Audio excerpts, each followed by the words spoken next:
дӯстони азиз, хабаре дар сомонаҳои иҷтимоӣ паҳн шуд, ки нафаре, яъне як марде дар Ҷумҳурии Ӯзбекистон дар шаҳри Тошкент вақте ба беморхона меравад, ҳомиладориаш муайян мешавад ва дар ин бора нашриётҳо чунин хабар медиҳанд.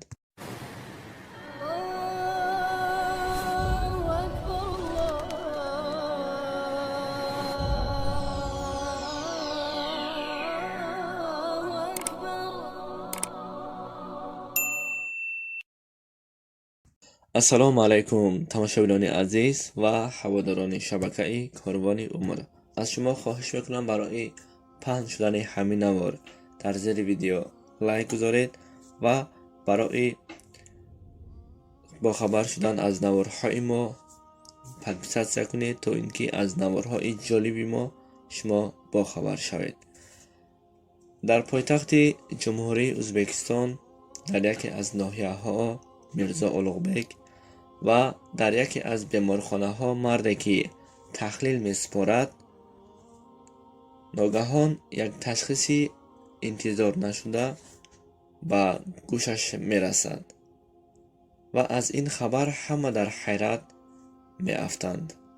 ин марде ки хабар доданд ҳомиладор шудааст, вақте ба беморхона рафта барои ташхиси аз табибон гузаштан хун ва пешоб анализ месупораду баъд аз фаҳмидани натиҷа ба ӯ хабар доданд, ки гӯё ин мард ҳомиладор бошад. баъд аз шунидани ин хабар ҳама дар ҳайрат афтоданд ва ин мард ханда карда гуфт: оё ман аз кӣ ҳомиладор шудам? аз занам? ва ин суханро мегуфту механдид.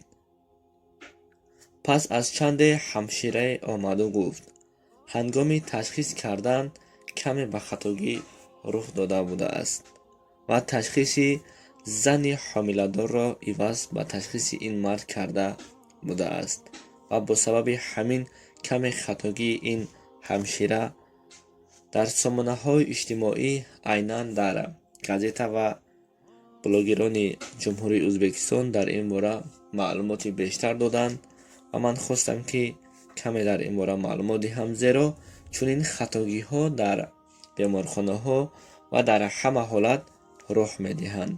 бисёр натиҷаҳоеро ҳаст ва бисёр хабарҳоеро мешунавем, ки бо хатогӣ, яъне бо андаке хатогӣ бисёр шахсон ва бисёр беморхонаҳо ва саргардониҳо дучор мешуданд.